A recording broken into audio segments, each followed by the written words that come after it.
for Game Time with Doc, Lurch, and Greg, your friends over here at Eclectic Endeavors, that puts on the Gaming Arts Media Entertainment Expo and a bunch of other nerdy activities throughout town, especially when Corona's not causing us a headache. Anyway, just to reiterate for those who don't know, I'm Doc, or Gamer Seuss, the person who runs this particular channel.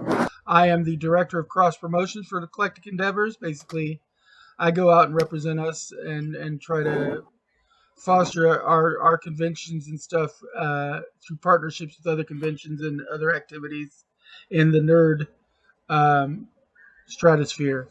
And then right below me in the middle panel there, we've got Lurch. That's Philip Lanigan. He is our chairman this year of the game efforts. He has also been, almost since the beginning, the director of electronic gaming at the Gaming Arts Media Entertainment Expo. So this guy knows his consoles. He's got consoles on top of consoles and so many TVs of his own. He could start a TV store. Yeah, I've been called Mr. GameStop before by someone that saw my collection of games. Ain't that the truth? I believe it. Ain't that the truth? And then finally, right below Lurch, we've got Greg Pullman, who is the director of tabletop gaming for Eclectic Endeavors. That means he kind of runs a lot of the board games, card games, and role-playing game stuff for the group. He also hosts our meet and greet game night over at Holdfast Brewing Company once a month. That's also on Wednesdays, so one Wednesday a month he's not here for the show. So that'll be next week then. Yes, next week. I'll be absent here, but I'll be there. That's right. But me and Lurch will hold down the fort while he's gone. Yeah. So you'll have two ways to interact with us next week. You can go into Holdfast Brewing Company if you're ready to go out and interact a little bit more in the physical world. They're really good about social distancing and cleanliness over there at Holdfast Brewing Company. They're really responsible, and they've got some great food and some good brews, from what I understand. Not being a beer drinker myself, I couldn't say about the brews, but the food is pretty good. We stopped and ate there a couple of times. It's not bad at all. And the gaming and the company is, you can't beat that. So check out, come visit Greg, say hi. If you have ideas for something you want to see in the show, let Greg know, and he'll pass it along to the other two of us, and we'll brainstorm to see if one of us might want to cover your topic. Absolutely. We want to cover everything in the nerdosphere. Anyway, we're starting just a few minutes late. Had a couple of us kind of got here a little late and a brief technical difficulty, but we're ready to go.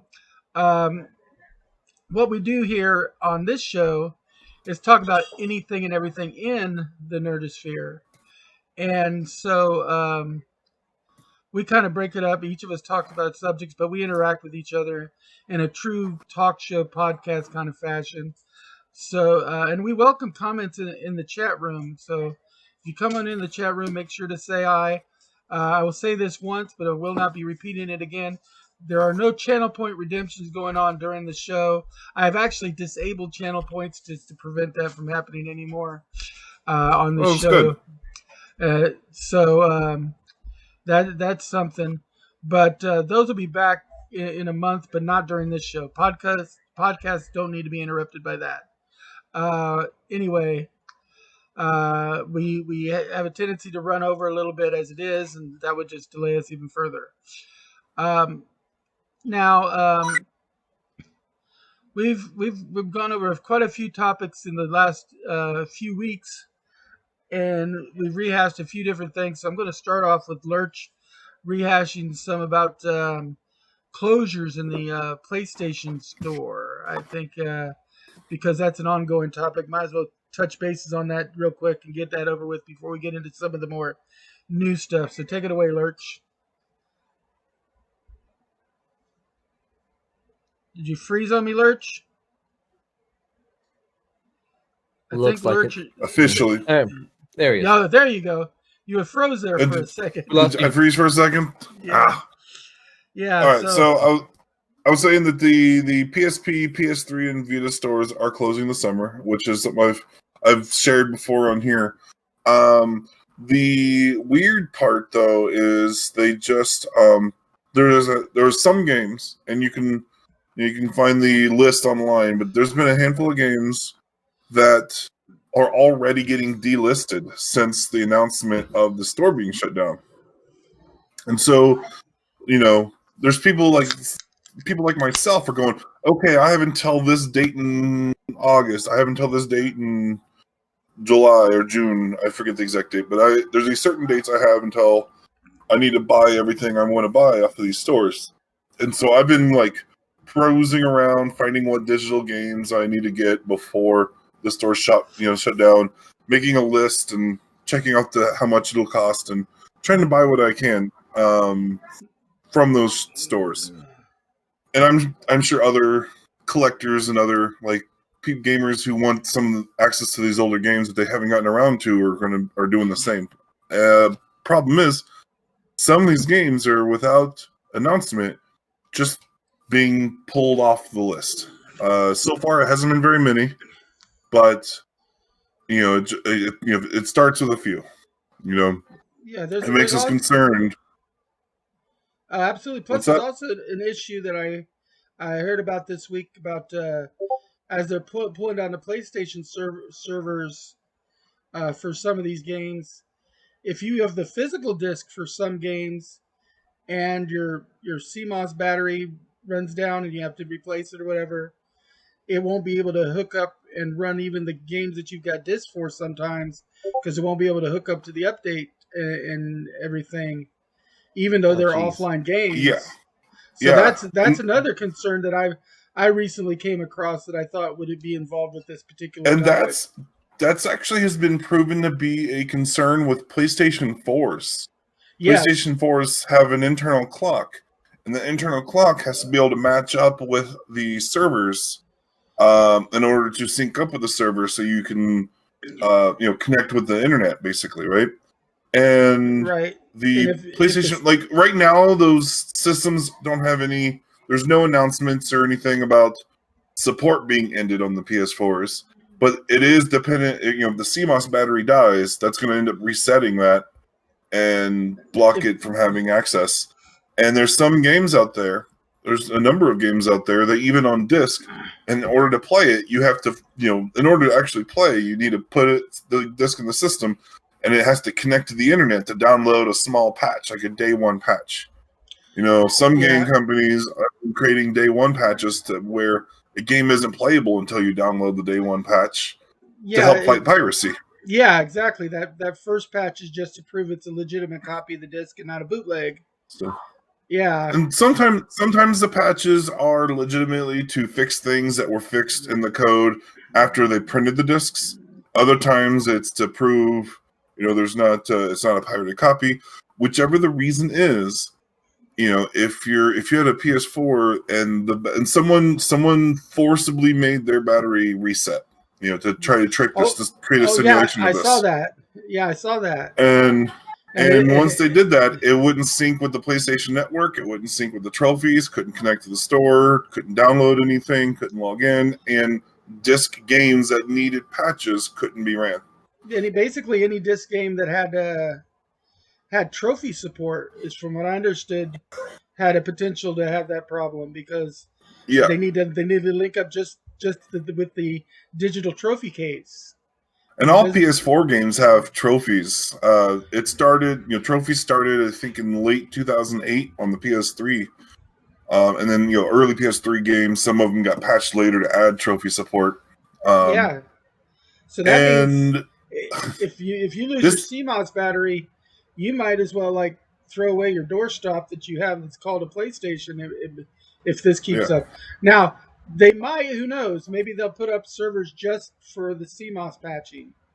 That would be prudent on Sony's part because, you're going to have a lot of people up in arms. I mean, if you bought the physical copy of a game to guarantee you had it, I mean, you buy a digital copy, there's always the chance that you're not going to get forever support for it because it is digital. But you buy a physical copy, you expect that to work until the disc gets all scratched up and your PlayStation laser don't work no more. Yeah. If you keep your PlayStation in good control, the number one argument that people have in support of only doing physical media and not doing a digital game library has been, as long as I have this disc, I can always play the game. But now, as long as I keep my machine working, now with this revelation, that's not always going to be true either. It's like a ticking time bomb, and maybe if yours goes bad, then you could buy another one. But then how long is that going to last? And at least with PS4s currently, the PS4 games are backwards compatible on PS5. So if you got a PS5, you're going to be okay. But it does create a concern in video game libraries for games released post 2005 is really what it does. Any game released post 2005, you now have to be concerned about losing access to that game, whether it's on digital or physical. Yeah, and this is kind of a major upheaval in the video game community, because more and more people are using their game systems, especially like with COVID now, people staying home, they're not going out and doing as much physical activity. Game systems are being used like crazy now. And I mean, we nerds, we've been using them like crazy the whole time anyway. But but with that, it's people, almost like a forced obsolescence too. Like they're trying to push people to buy the newer stuff by making the older stuff literally unplayable. Right. Yeah, and when it comes to PlayStation, I personally think a lot of the blame on this is on Jim Ryan, the current head honcho really for PlayStation, because he's that guy who thinks that old games aren't interesting. He's like, why would anyone want to play old games? And he went to there's this kind of famous story. Has he ever heard of Nintendo? I know, right? There's this kind of funny story about Jim Ryan going to like a Gran Turismo event or some kind of a convention or whatever about video games, and I think he went there to like promote the new Gran Turismo game that was just coming out or about to come out, just came out, whatever. And at this event, they had everything from PS1 up through PS4s all hooked up, playing different variations, different Grand Theft Auto or different Gran Turismo games throughout the years. And he was said that he's like I saw these old PS1s running the old PS1 Gran Turismo, and it was just so ugly. I don't understand why anybody would want to play that. Does he not understand nostalgia? I mean, there's a whole 8-bit subculture out there that loves nothing better than to play an 8-bit game once in a while.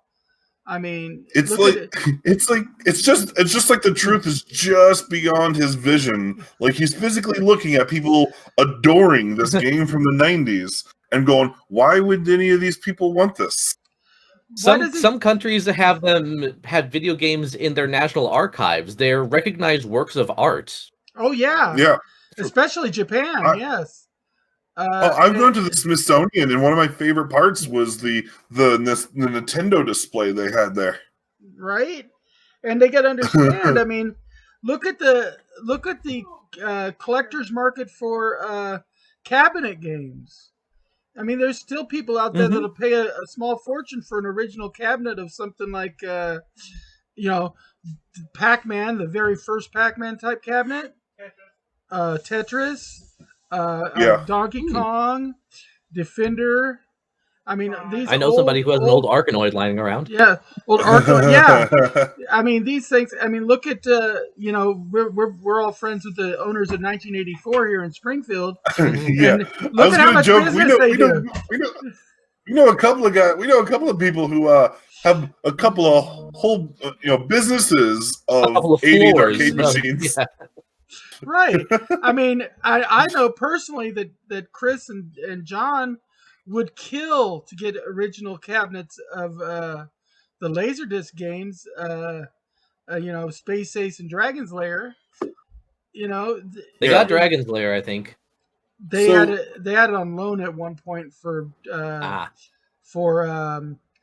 Stranger Things celebration they had, because they were playing that in Stranger Things, the new season.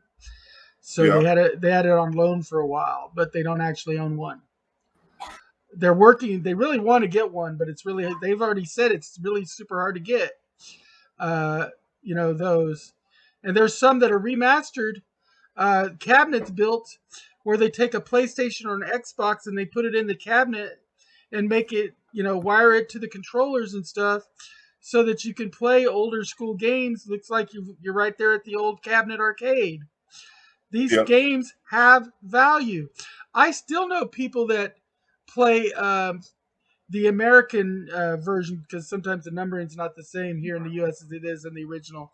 But the American first Final Fantasy game. Final Fantasy 1 and Final Fantasy 2 are still games that I know people play constantly. I have one friend, David, who plays Romance of the Three Kingdoms all the time on his PlayStation 2. Yeah. All the time. I mean, we just got Pac-Man is still a hit game today, right? In fact, they just put out on the Switch a few days ago Pac-Man 99, and you were playing it on your Twitch channel the other day.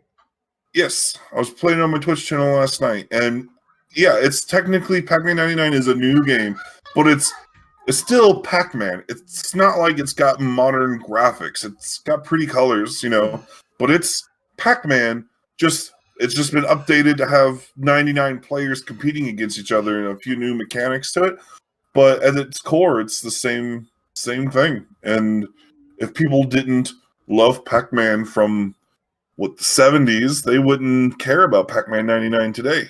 But Pac-Man, Tetris, those games are still at the top of people's plays. My PlayStation's got Tetris World because it's Allison's favorite game in the world is Tetris. And I've got a Pac-Man game. I've got a Q*bert game. Yeah. I've got a couple of the someone was questioning me to someone was asking me he's like, come on, when was the last time you even used your PS3? And I was like, this winter I replayed Metal Gear Solid on my PS3, the PS1 version of it, because I downloaded it. I also have it on disc. I have 2 copies on disc, but I went ahead and played it on my PS3 because it's more comfortable with the wireless controllers and all. I have a PlayStation 2 that I haven't used in a long time, but I'm gifting it to a friend of mine's kid because he wants to play some retro games because he has some modern consoles, but there's a lot of older games that he's heard of but has never had the opportunity to experience. So it's like, imagine in just a few years from now, it might be easier to get your hands on a working, functioning PS2 and PS2 game than it will be a PS3 and a PS3 game on a lot of games, Well, yeah. I mean, I have Dark Cloud 1 and 2 on my PlayStation 4 as digital downloads, plus I own the physical disc for the PlayStation 2 games, and I play them all the time, or I used to. Right now I'm playing a lot more of what we're doing here just because of time, but there's times when I'll go, and I just picked up the other day at the store a Ben 10 game, because I wanted to pick it up on physical copy.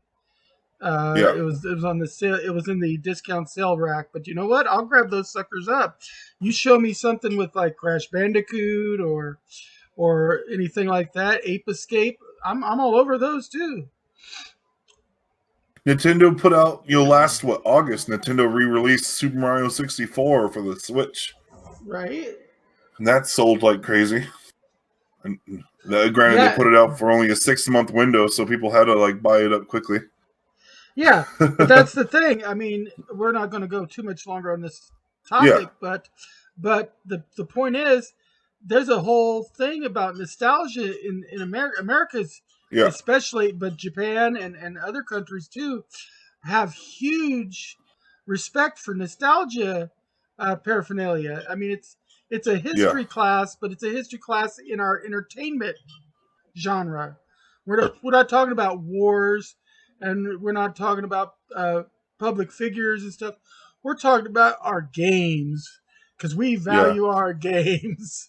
I mean, I've talked to friends that are still playing Dungeons and Dragons 2nd Edition. Oh, that's nostalgia. So the key thing that I just want to bring up is that right now, all of this stuff really relates to the problem with the store closing down in the summer, and it's rather relatively short notice, being this summer instead of like a year out or something. And then the learning of how some disc games won't be playable if they can't connect to a server, and we don't know if those servers are going to still be up and available in the future. That's like kind of an unknown. They say that we'll be able to continue to re-download games. The big thing is when it comes to the purchases is they said it cost a lot of money and resources to be able to run transactions on these old stores. It doesn't take a whole lot to have the servers up so that people can re-download things that they already own, but the regulations and the monetization of handling the money processing is what really is costing them a lot of money to do, and that's what they're cutting out. And the Vita is still new enough that it's still getting new games that just had to get canceled because of the store getting shut down. Well, and you know that, I mean, eventually they're going to do a cost profit analysis thing, and they're going to end up closing some of these the game warehousing farms down, and then you won't be able to download stuff eventually. Yeah. Just because that's the concern. They can't keep it up forever. I'm really hoping they make some big announcement in June for E3 this year about how they're going to expand our access to it with newer hardware. I'm hoping it's going to just be like, yeah, we took it off from the PS3 where the PS3 can no longer access the PS3 store. But you can, I'm hoping at E3 they're like, you can still access the content of those stores with your PS5 is what I'm really hoping for. But I mean, who knows what's going to happen. But this, with all that said, the scariest, one of the scary things that's new here is the fact that games are getting delisted early. Like before the stores even closed, games are getting delisted. And so like you're like, okay, I'm going to go on there and I'm going to download Tekken 6. Oh no, it's not purchasable now, you know? Right. And you think they'd want to keep that open as long as possible for all those last minute purchases. Exactly. Like you were saying earlier. It makes it hard to plan for these last minute purchases when you don't know at any moment what is going to get pulled down now, you know? Not only that, but another thing is that they don't think of is these franchise type titles. A lot of times when a new one comes out in a franchise, people want to go and immediately start downloading the older ones to catch up on them again before they play the new one. You know? Yeah. So they're like, oh, look, a brand new Final Fantasy's coming out. Well, I need to replay Final Fantasy VII first just to get in the mood. But apparently Sony's new plan is whenever they're putting out a new game to remaster the old game, if it's going to do enough. Have you heard about this with The Last of Us? The Last of Us, which already was a PS3 game that got remastered for the PS4 and then got an update to make it work well with the PS5, is now getting a remake that apparently will take on some more of the gameplay functions and look more like The Last of Us 2, that they're remaking the whole game for the PS5. Not just a remaster, but a full-on remake? Yeah, full-on remake that is that's suspected to intend to come out around the time of the Last of Us TV show to release. Because they're like, when the Last of Us TV show launches, people want to play the games, and we're going to have a brand new remade version of the original game for people to play. And we don't need it. We could already play that game on the PS5 in 60 frames per second. And the original looked spectacular. Yeah, even before the remaster. I mean, it's Naughty Dog. they don't cut corners. And that's just it. So there's an association between these franchises, and we're franchise loyalists. A lot of us are. I mean, if you ask a person, for instance, what's your favorite fighting game, most of them can say right off the bat which one's their favorite. You know, this person's going to say Street Fighter, and this one's going to say Mortal Kombat. You know. We know everything that came out for it. We may not have seen every single movie or cartoon, but we know about them. That's a good point. And also earlier Mortal today, Kombat's getting ready to come out. You know. Yeah, that movie. Now go ahead. Also earlier today. Yeah, I happened to be looking at some footage from the new Legendary edition of Mass Effect compared to the old stuff. There's some article was doing a side-by-side video. And I couldn't help but notice that my nostalgia filter was mistaking some of the the new footage for old footage. Like I had such fond memories of the game that I was looking at characters and going, "Oh yeah, that's exactly what that character looked like." Nope, that's the new one. The old one. It is incredible how much nostalgia and time will muddy your memory of how things looked. My buddy Angel had that experience with Spyro the Dragon, right? He got Spyro the Reignited trilogy. Oh yeah.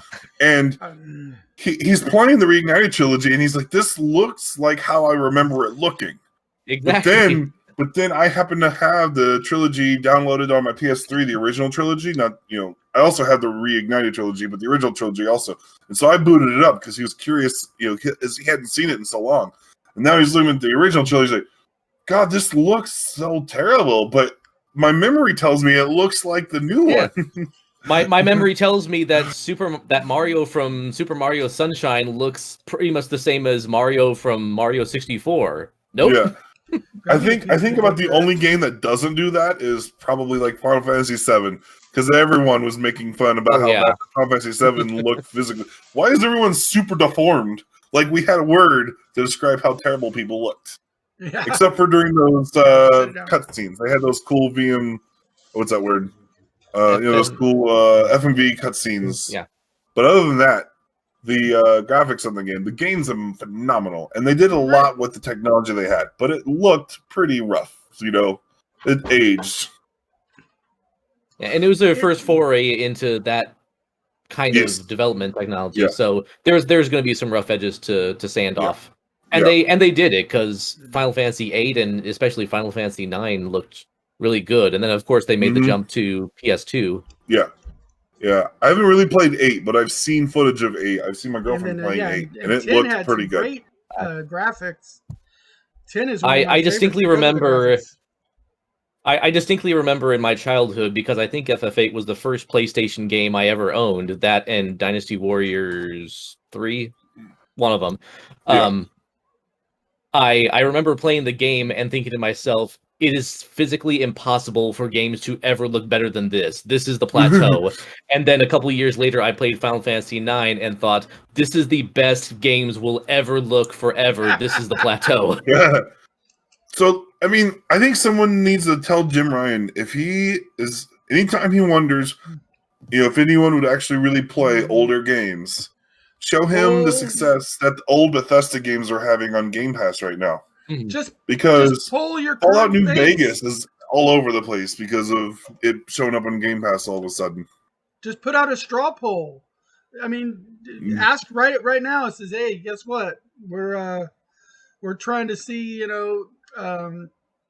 who still plays the nostalgia versions of these games. Anybody?" And see how many people vote yes. I bet you he'd be surprised how much that yes bar fills up and that no bar stays empty. Yeah. Yeah.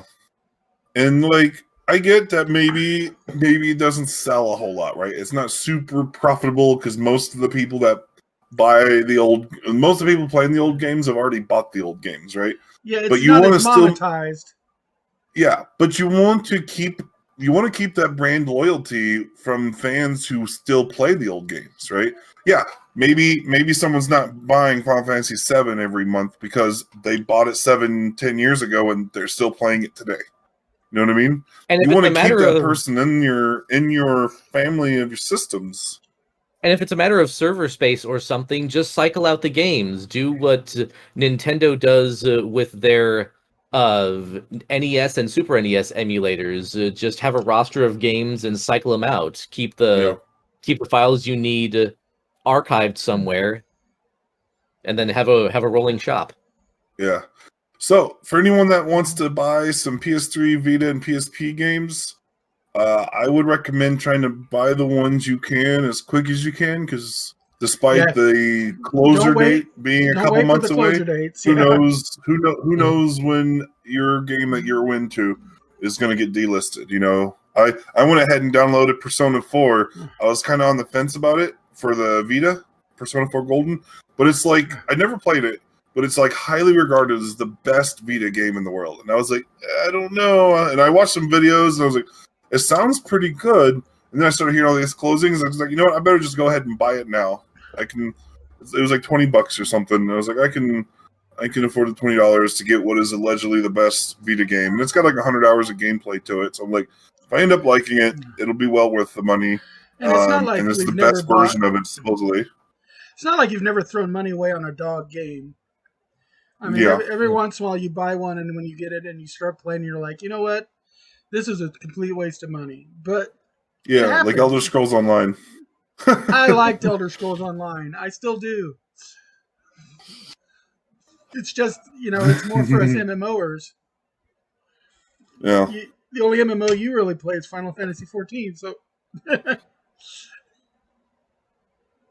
But yeah, I think we've probably beaten this topic to death now. Yeah, but it was a good topic, though. Really good topic. Yeah, I'm kind of passionate with it because of how frustrated I am. Because I don't think it's any secret.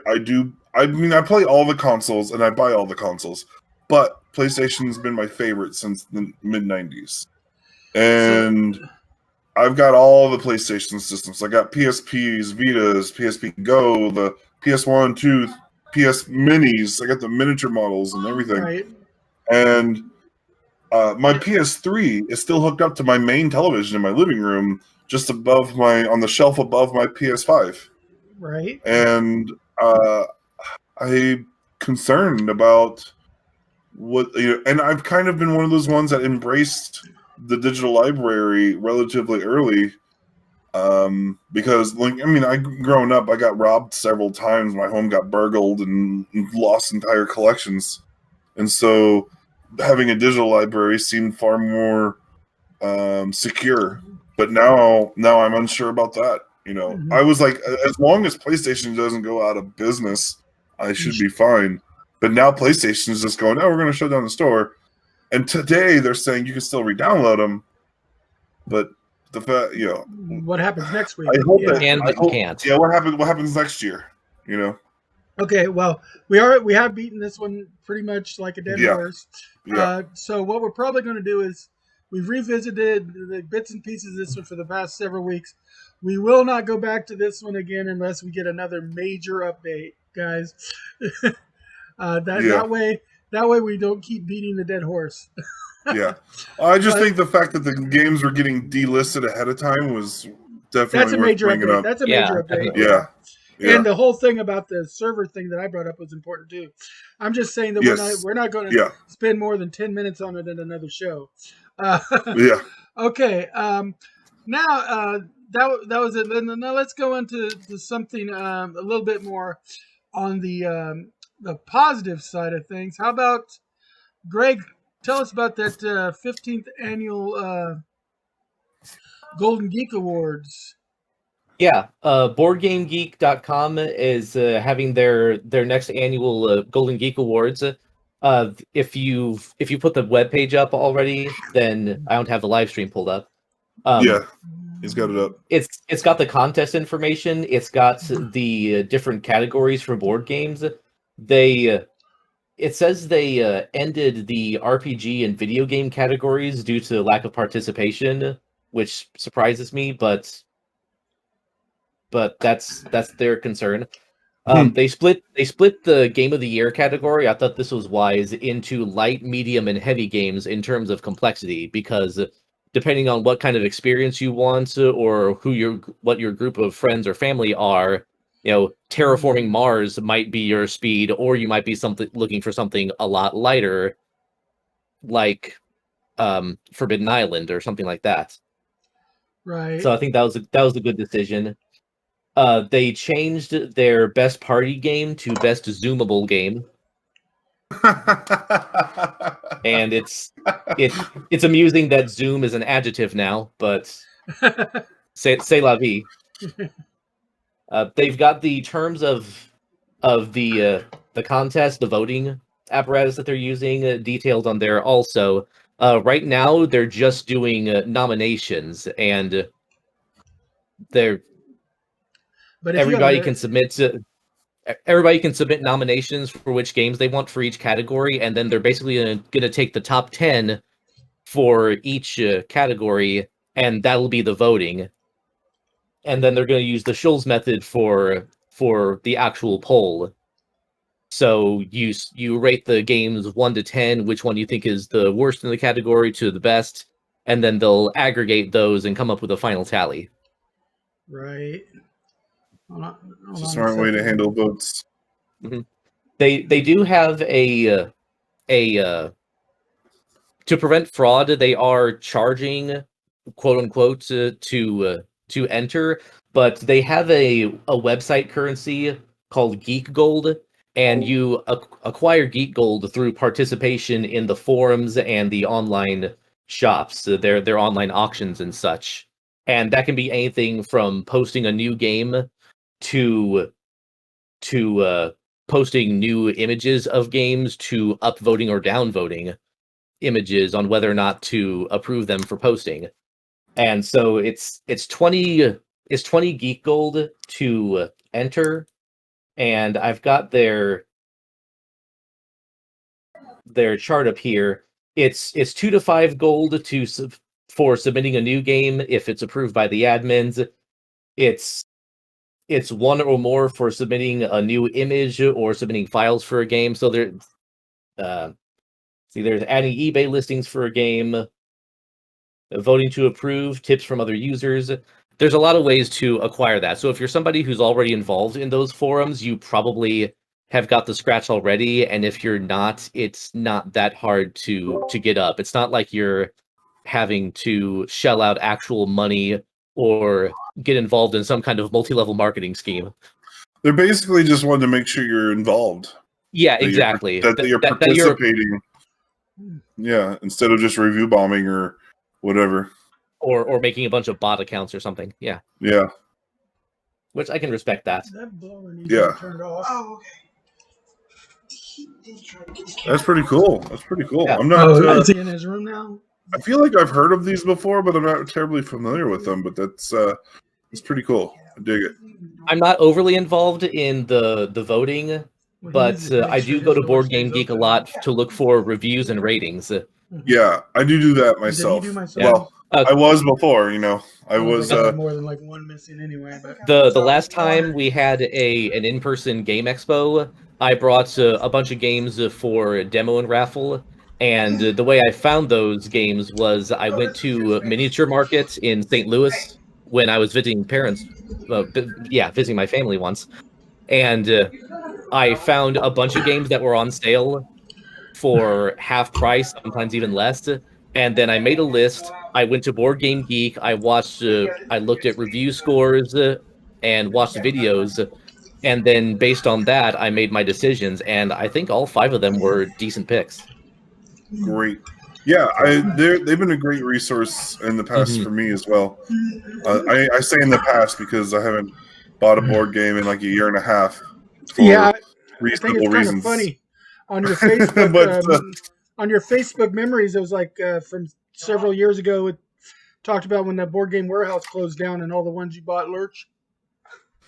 Yeah. The collection I picked up from Board Game Warehouse before they closed. You made a pretty good man. That was a cool place. I loved that place. Yeah, I never got to go there everything. And like I shared that before they closed.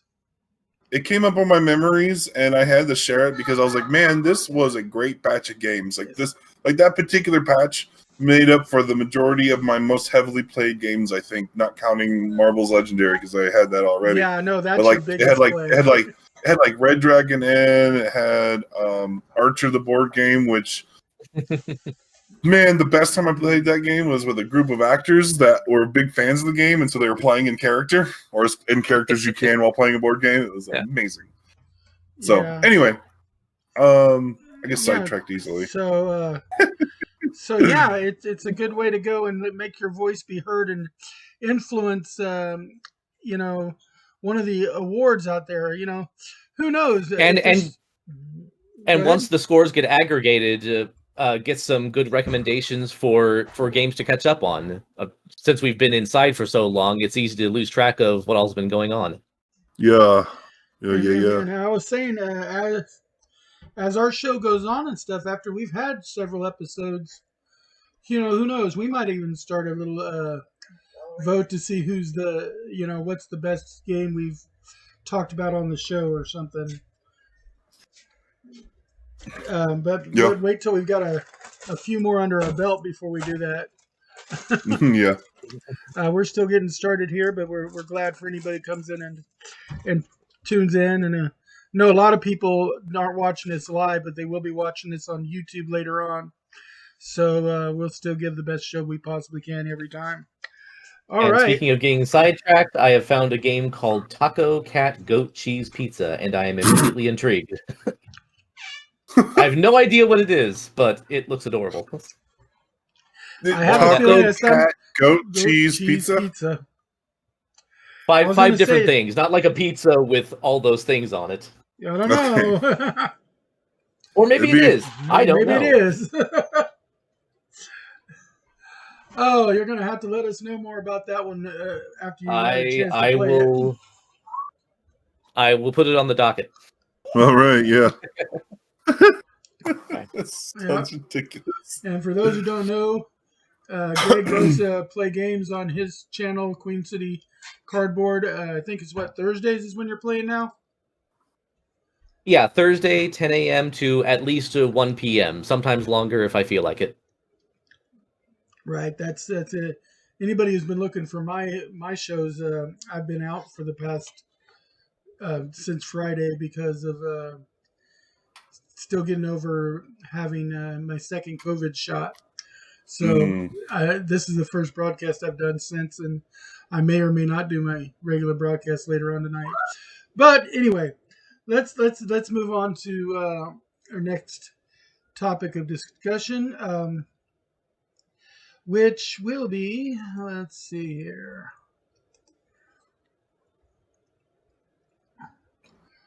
I guess I can talk about my RPG college stuff.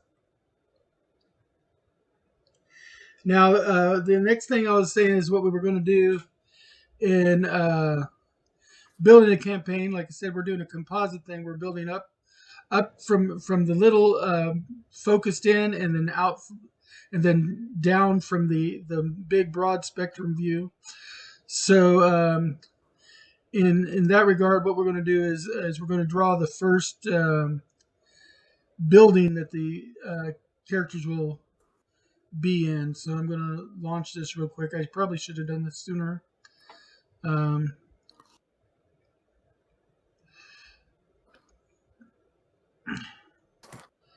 Yep.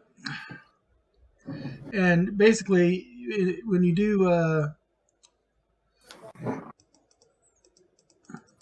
Roll20, you get yourself a little board that you can work with, and I don't know if you can see that real well, but it is actually hash marked out with grid lines. Let me see if I can darken those just a little bit.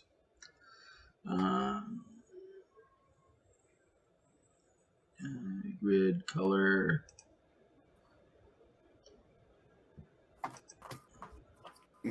Save changes. There, yeah, now you can see that a little bit better grid line. So then you get your drawing tool out, and first you go to the map and background page because that's where I would make my drawings. This is if you use Roll20. You don't have to use Roll20. I'm just doing it for ease here. The polygonal line tool helps here because it kind of locks it to the grid. It's an easy way to give a visual presentation online. A real quick one, yeah.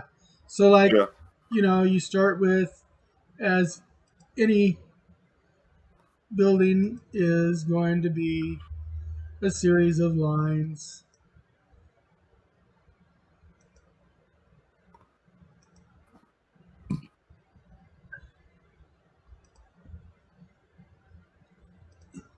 That's just a sample. And if you have, sorry, go ahead.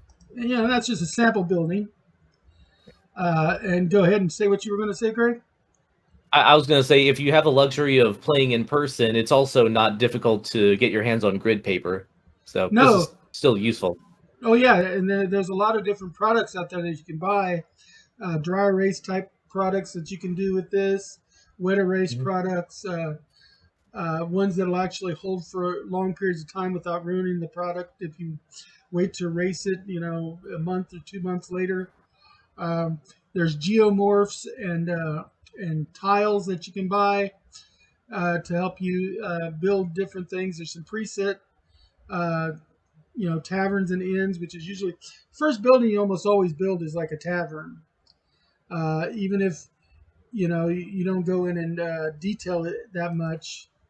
You would, but so like I just make a basic shape, and then Well, who doesn't love a good bar fight? right, who doesn't love a good sword fight? Plus, how many of your classic adventures started out with, well, you're at the local tavern. I mean, Yeah. that's kind of the hub of activity in a lot of games, and so that's where you start. In fact, even a lot of old school video games made the tavern or inn the place you go to automatically heal up. If you rest the night in the inn, you healed up, you reset your bind point to that city. If you're in a different city than you started with, because of the fact that it's all linked to the tavern. So the first thing you usually build is a tavern, and then you might draw a door to get in. So that'd be something like that. Adventurers have rough lives. They need a tavern. And you just rough that out. Eventually, what you're going to do is you're going to build a small starting town or starting settlement around this tavern as you find things that your characters are going to need. That's in the the micro view one where you're actually building as you might even be running it within days of building a new segment or hours. You do a lot of stuff on the fly, and tools like this in Roll20 really help with that, because it took me a second to build that building. I haven't detailed it or anything, but it took me a second to build that building. Now I could drag a bunch of goblin raiders around the building if I wanted to, or kobolds. I think I've got kobolds set up over here on the side. Let me see here. I want the panning view. Yeah, I've got kobolds set up on the side. I could take a bunch of these and move them around and make a raid. Bastards. Yeah. And I just went and took every different kobold image they had and set it up. I haven't built them with any stats or anything yet. But, this gives me a nice base of operation. Or I could have started with some kind of campfire in the woods and just drawn it really quick.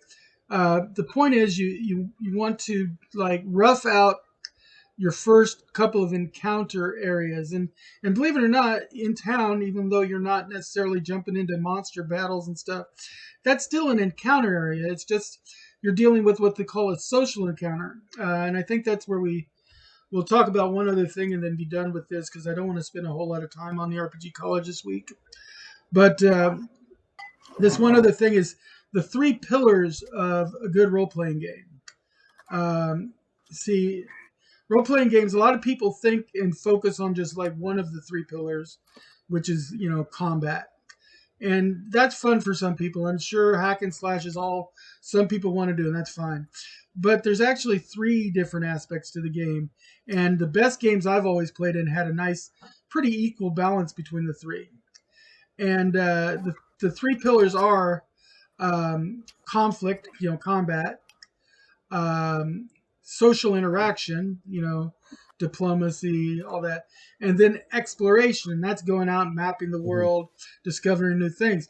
And if you can combine those 3 things into an interesting, combo plate, you've got a smorgasbord of adventure that is going to please all the different player types at your table, because in general, you're going to have several different player types at your table. They might have some similarities, might have 90% of their enjoyment might come from hack and slash.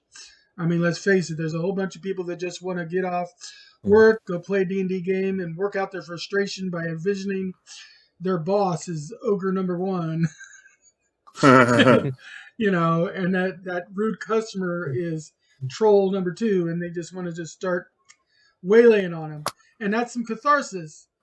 But you got to remember to include the other parts of the game to a lesser or greater extent. Especially if you're having one pillar organically transition into another, have that bar brawl and then find a note on one of the kobolds' bodies, and surprise, they were sent here by Lord so-and-so of the Black Mountain up north. So now you have to go there and explore the area and learn more about the setting. And then you might have a social encounter just to get admitted to the Lord's courts and figure out, hey, what the hell? Or you could have a variation stealth encounter to sneak in. There's a lot of things you can do, but yes, it's exactly right. Organically transitioning and combining the three pillars is the best way to do it. Not because they don't stand alone. I mean, while you're having that bar brawl, think of your favorite. I'm going to bring in comic books here. Think of your favorite like Spider-Man comic. In the middle of battle, is Spider-Man quiet? Is he not saying anything? No, he's cracking jokes and Never. making fun of everything. Yeah, and so you could be doing the same thing in the middle of a bar brawl. You're disparaging the parents and their ancestries, the culture, and everything you can. While hitting that kobold with fireball, you're yelling, "You just slaughtered your cow!" Yes, exactly. The whole art of the quip, as it were. I mean, Spider-Man's classically known for it. I mean, it's his main thing is he's a wisecracking wall crawler, and It's his so most I like important to use him. superpower. Yes, it really is. You think it's a super strength or agility or danger sense? No, it's his ability to insult with a straight face. Well, he still beats you up. Yeah, well, he still beats you up, and so you want to let that flow. So while you're having that combat bar brawl, you're having a social encounter as well because you might be gathering intel from all the things that people are saying during the combat. If you keep your ears open, especially pay attention when the DM starts doing a slight like cutscene moment where he mentions how you overhear something. You might find that later on that's very important. Having the party have to split their attention between two tasks, especially in the middle of a fight or any situation where there's a clock, is a very easy way to ratchet up tension. Also, switching between those different methods, those styles of engagement, also is a common way to affect the pacing. Because if it's all combat all the time, then your only way to eventually your party is gonna get desensitized to the way combat is functioning now, and the only way to ratchet that up, likely, or the easiest way, is to make the combat harder or more intense or under increasing amounts of duress. Yeah. On the other hand, if you balance that between social and exploration encounters, then you've got high intensity peaks and low intensity valleys, and that allows the players to constantly adjust their expectations and not get too comfortable in one place. Put them constantly aware of their surroundings. Yeah, they don't always know exactly how to handle every situation, because if every situation combat, to swing your sword. That's going to solve all your problems. Just swing your sword again. But if and you always put the fighter in the front, right? But if during that bar brawl, you've got the rogue sneaking around back, picking the lock on the chest behind the bar that might have a clue you've been trying to get at. You've got exploration going because that's an exploration kind of element. You've got the other members of the party listening to the crowd, trying to figure out if anybody gives something away during the battle. And then you've got your brawlers are out there brawling. And so everybody's involved and they're all using their particular skill sets. And nobody feels like they have to, jump into somebody else's pool to play all the time. I mean, yes, everybody wants to enter combat at some point. They don't want to just rely on one. That's one of the things that the older editions was a big complaint, is that in combat it seemed like only the fighters ended up doing anything until the wizards got a high enough level to take over. And oh man, but now wizards were so hard in the earlier games. Oh yeah, they were Earlier levels. But now you've got everybody doing their own thing. You've got the rogues and stuff. The bard is out there, while everybody's fighting. The bard is still probably flirting with the barmaid in the corner, because that's his job, or her job. But these are the things. So So this week's lesson is making sure that you start with a good starting point for an adventure. Have some place to start, everybody, because if you find out that, hey, wait a minute, you got to start running this game tomorrow, you at least want a starting point. And so it's a good idea to do a starting point. And then when you're building any of your encounters and stuff, remember that there are the three types of encounters, the three pillars of the game, and focusing on any one to the exclusion of the others is going to make a very one-sided, one-dimensional game. And then people are going to wonder why they're not just playing checkers or something like that, because those are checkers and tic-tac-toe. Those are one-sided games. Not a whole lot of strategy involved before you just keep getting the same results over and over again. People are more likely to want to play a game like chess, where there's lots you can actually do, even if there might be limited supposed move sets. And D&D is the ultimate game of chess because there's tons of move sets. In fact, the move sets are as limited by the imagination of the people playing. And so that's what we want to do. So that's our brief snippet into the world of RPGs for this week. So we're going to go on to our next subject, and I believe that would be the new PlayStation announcement for PlayStation 5. So take it away, Lurch. Yeah, so they just put out a update. The PlayStation 5 just got its first major update. And the big things are that they now, and this was something they promised whenever the system was coming out, but it wasn't available right away. One of the biggest updates with it is that you can now move your PS5 games from the internal solid state drive to an external hard drive that you have plugged in via USB. It won't play off of that USB hard drive, but you can move it there to make room on the solid state drive. So you can kind of shuffle games around without because it's faster to move a game from the hard drive to the solid state drive to play it again than it is to re-download it off the web. And you may not have internet access all the time. Exactly. Yeah. And so, for me, it might not be that big a deal because I have really fast download speeds. I have gigabit fiber internet here, and I don't have a data cap. But for people who have a data cap, or for people who have much lower bandwidth, which is most people, I think, at least in the States, the ability to offload some of your solid state drive space to another machine, to an external hard drive, you can get a 2 terabyte external hard drive or bigger for a pretty decent price. I used to have a 5 terabyte on my PS4. And you just kind of shift them up to there, and then you can have your PS4 games there and your PS5 games.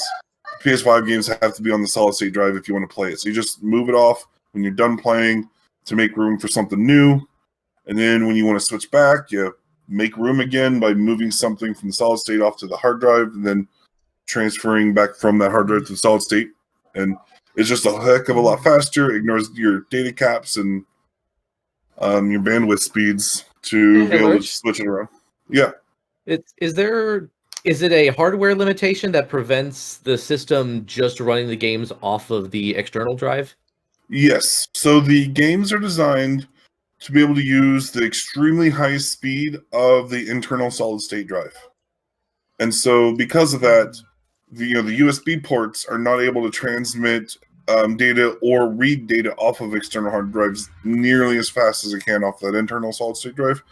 And since the architecture of PS5 games specifically makes such use of that high speed, they can't run PS5 games off it. Now you could run PS4 games off of an external hard drive because it can transfer fast enough to keep up with those loading requirements and stuff, but not with PS5 games. Just like regular PS4s do.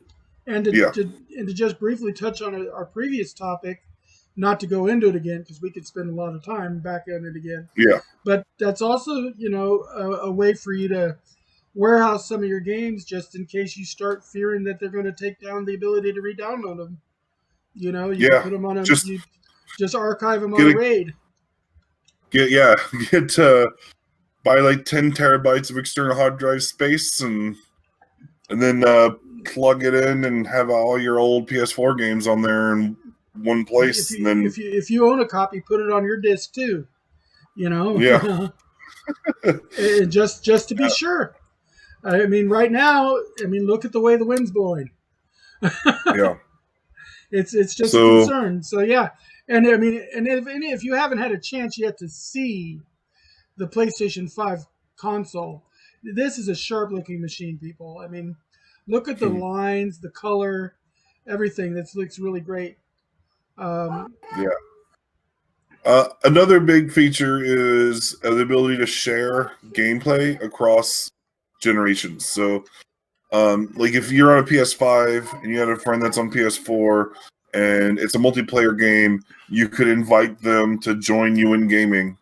If they don't own the game, you can like share your game with them so that they can like remotely play your games with you.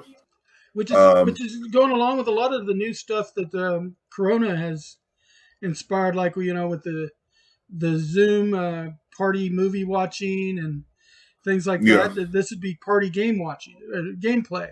Yeah, As one person owns the title, then they can share it.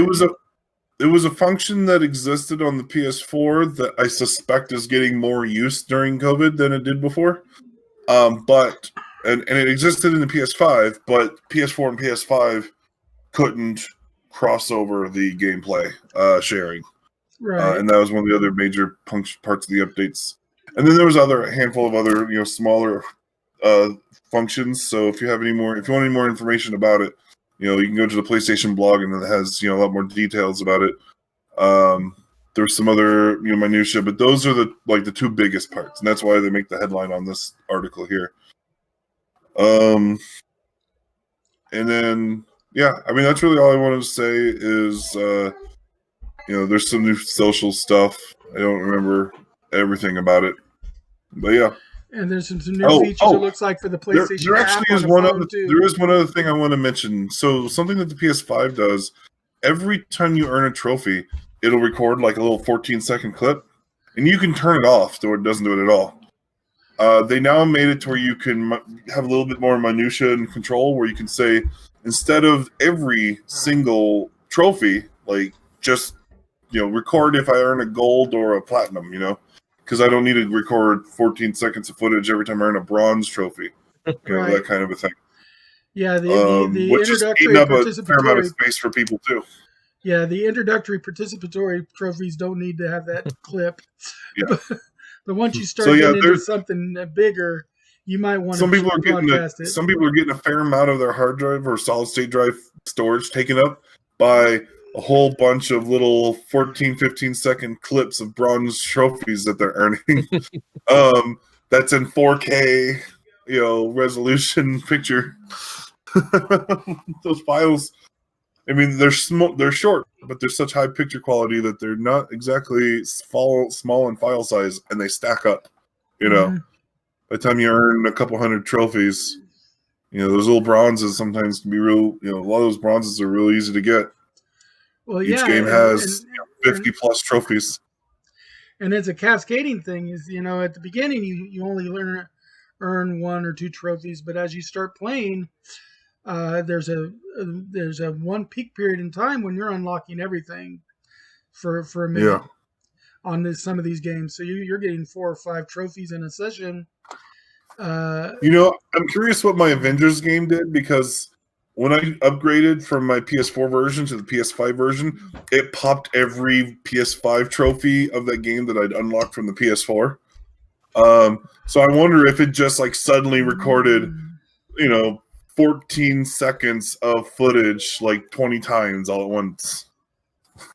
You never know. It'd be fun. I might have to go back and take a look and see if I just have a little, because you go bing, bing, bing. It's just another trophy, another trophy, another trophy. So I gotta go look and see if I have a cascading list of a whole bunch of videos that are right next to each other, overlapping. Yeah, let us know. So yeah, that's all I got on that specific subject that I wanted to talk about. Yeah, and as you can see And on yeah, the screen right now, I've got the menu option up just as an example with the share play. It says select the share mode for this visitor. It gives the name of the visitor, and you can say share your screen with that visitor. They can play as you, or you can play with the visitor. So yeah, that's an interesting thing to do. yeah. Like if you're stuck on a game, it's kind of like if you get stuck. I can kind of picture this happening because I was used to like my brother getting stuck in games when we were younger, and he would pass me the controller so I could beat a boss for him or beat a specific conflict. And that's you could do that here if you get stuck in a game and you have a friend that's really good at that game. You can let them play as you on your PS5 remotely, so they can help you get through something or show you how to do something in a game. Yeah, when I had It's my kind of neat.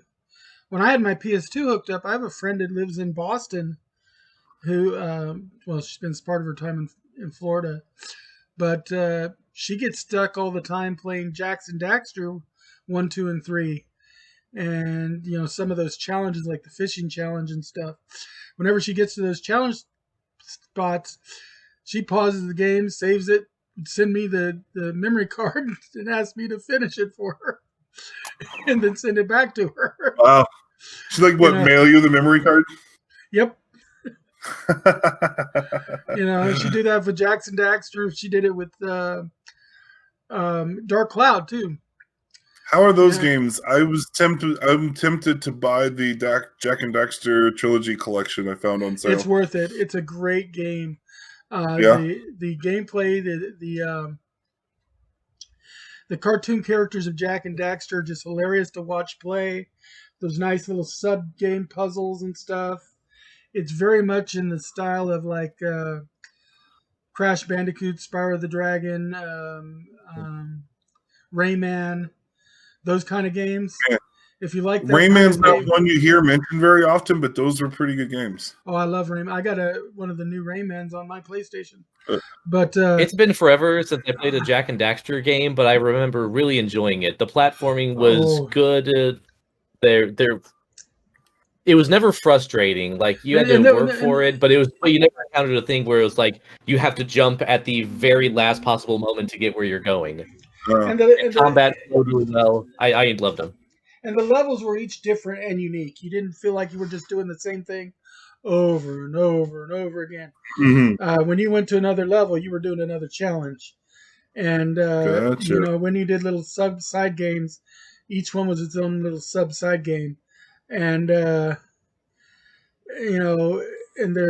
you're trying to gather the stuff throughout the game, so there's reason to go back and redo some areas till you get the perfect score on each area and stuff. So it's a good completionist game too. If you're a completionist type, there's a lot of hours of playability in those games. And like I said, the characters are just amusing to watch. Their animation and stuff, a very smooth animation especially for their time period. Yeah, they're one of my all-time favorites, Jackson Daxter. I put him above like Ratchet and Clank and some of them.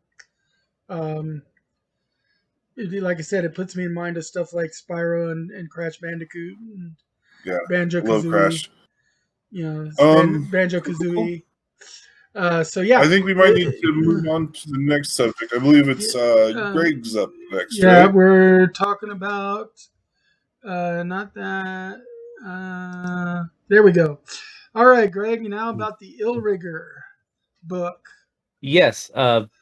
For those of you who don't know the name, Matt Colville is a game designer.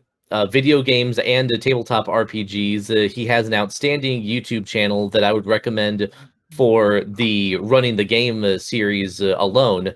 But he also ran a campaign that he live streamed and you can view called The Chains of Acheron. I think he's also a friend of Chris's. Maybe Chris has said that at one point. But he ran a live stream campaign called The Chains of Acheron, and one of his players apparently had an idea for a character that was kind of an anti-paladin, but not quite. and Matt was inspired to create an entire playable 5th edition class around that. And after a lot of tweaking and playtesting, they've released a final version of it that you can buy for PDF for the very reasonable price of $6.66 on their store. I like the 666 part, considering it's an anti-paladin. Perfect price. Yeah. Now, price. for those who don't know the origin of the word Illrigger, there actually was a Dragon magazine article that came out between the first and second editions of Dungeons and Dragons, where they introduced paladins of other alignments, and the Illrigger was one of the anti-paladin alignment combinations. And so this is like a visit back in time, being rebuilt. It was specifically not the true chaotic evil anti-paladin, which was the original anti-paladin. No, you're actually more likely to be lawful evil since you're an agent of hell. Yeah, the Illrigger was the lawful evil variant. Yeah. And what's interesting with this class of conceptually tying into the narrative that Colville created was they are kind of Hell Knights, but they're not paladins. They are demonstrably not paladins. They also, even though they eventually swear an oath to a specific demon lord, to a specific hell lord, they are free agents. In the lore of the setting, this organization of Illriggers was created to basically push the agenda of hell independently of all the infighting that typically goes on between fiendish factions. And to that end, even though they eventually swear an oath to a specific lord, they aren't beholden to them in the same way that you'd expect an evil cleric to be, or something like that. Right. If you've got the page up, right, for the shop? Yeah. Yes, the cover illustration, I think, is fantastic. Oh yeah, I was going into the zoom in feature and kind of seeing really the close up areas of this, and it's really a nice image of your paladin fighting that regular soldier. The abilities that they get early on feed into that idea of not just a Hell Knight, but also an agent of disruption and chaos and machinations. They get Forked Tongue, which functions a little bit like the reliable rogue ability. I think that's what it's called, that they get later. You have a facility with speech and know how to manipulate an audience. Whenever you make an ability check to persuade, deceive, or intimidate, you can treat a d20 roll of 7 or less as an 8. You also learn the Infernal language. I assume there's an exception for Nat 1s, because there should still be some chance and some consequence for failure. But that alone reinforces that they're master manipulators, to where even if they fail, it's rarely a complete and utter failure. Right. Yeah. They also, in lieu of the lay on hands ability, the traditional paladin healing and purifying ability, they get something called Infernal Conduit, which is a pool of dice that increases as they level up, that they can spend either to heal their allies at their own expense. You use the ability, you chuck the dice, you spend however many you want and chuck those dice. You lose that many hit points and heal them for that many hit points, or siphon the vitality from an enemy, spending that many dice, rolling them, and healing that much by taking the hit points directly from them. So you can either which drain is a nice health from somebody else alternative to heal yourself, or you can expend your own life force to heal your allies.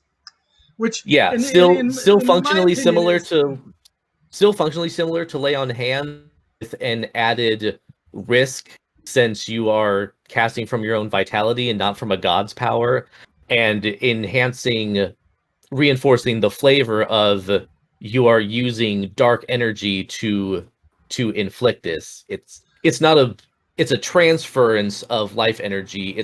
You're not producing life energy. Yeah. Which that's pretty cool.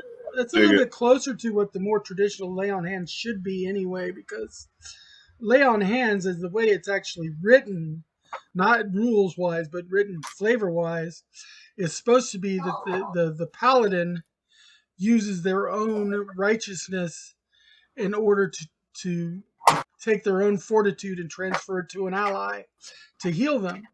And so that's why I never thought a paladin should ever be able to heal themselves with lay on hands, because that's like, well, where are you getting the font of righteousness and stuff if you're taking from yourself to heal yourself? That just doesn't. I want to heal my hand with energy from my heart, of course. Yeah. But anyway, we also have a couple of visitors actually in the chat channel. A couple of regulars. Godzilla Willie is back. He's saying interesting stuff. I think he's really into the Illrigger information. And of course, Broken Toilet's back. How you doing, Broken Toilet? Yeah, and that's just the base. Yeah.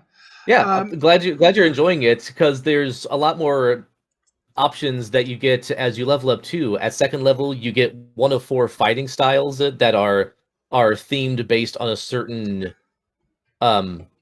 pastiche, a certain style of Dark Lord.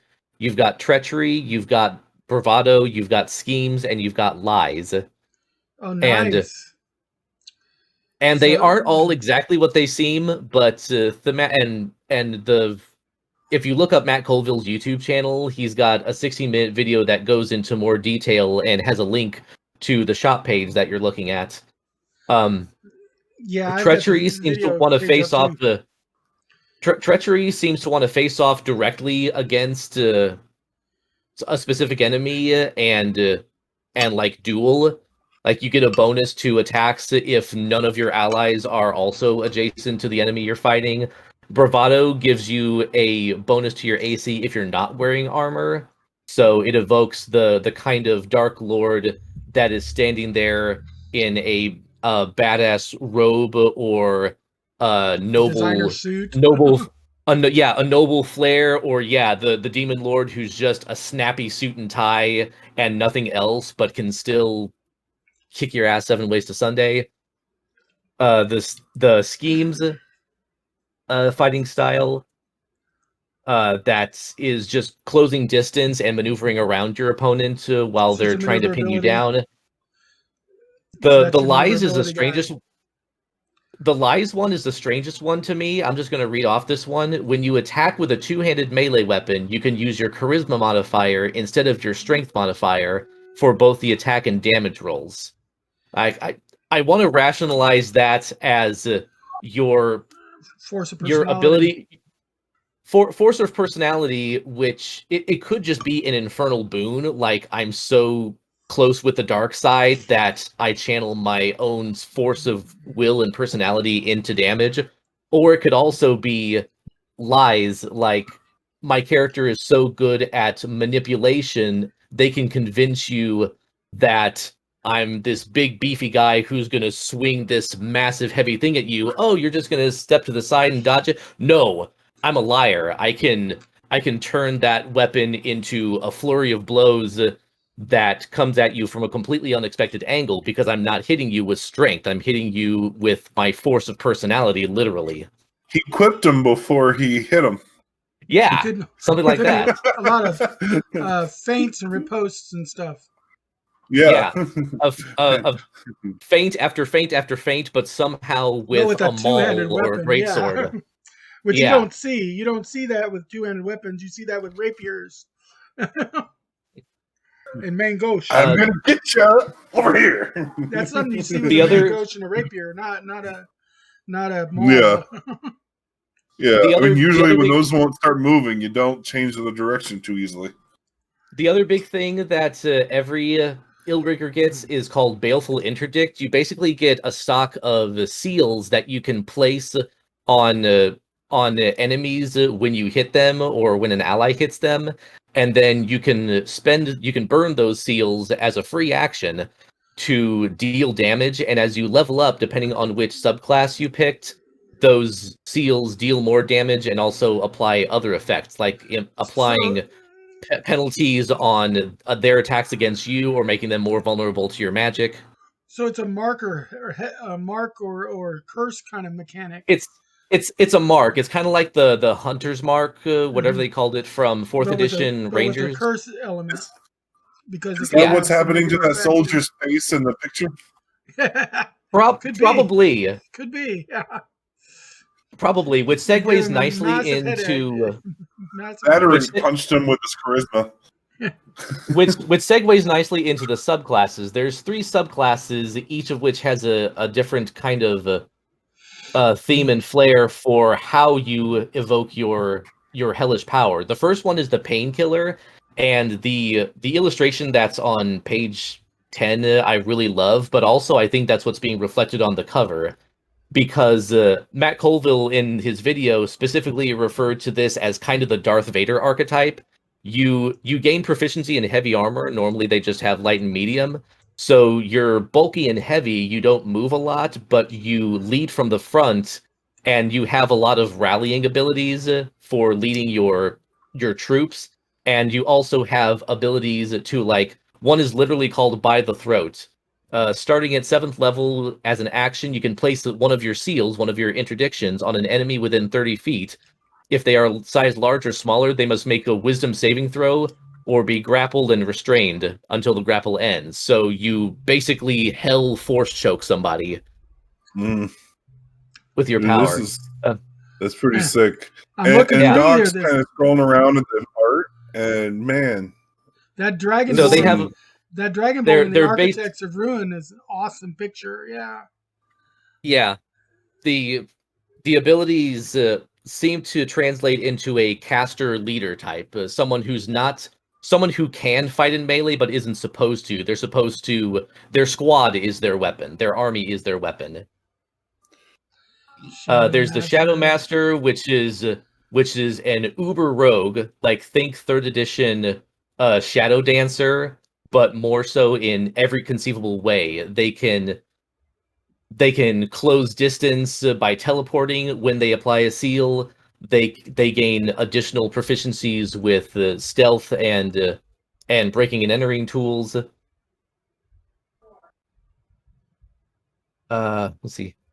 Starting at 9th level, your Mastery of Shadow grants you advantage on stealth checks when taking the hide action, and hide becomes a bonus action for you.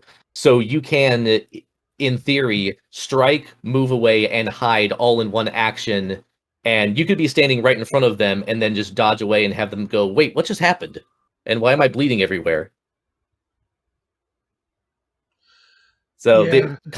in contrast to the painkiller, these ones seem to be specifically loners. They can work in squads, but when they deal the killing blow, it's going to be them in your face, just dumping damage at you. And the third subclass is the Architect of Ruin. And yeah, you're right, Doc. That illustration looks really good too. That's my favorite Yeah, illustration so far. That Dragonborn is the bomb. I love the outfit. Mm-hmm. yeah. Everything about that picture is just The phenomenal. It's coloration, just everything, the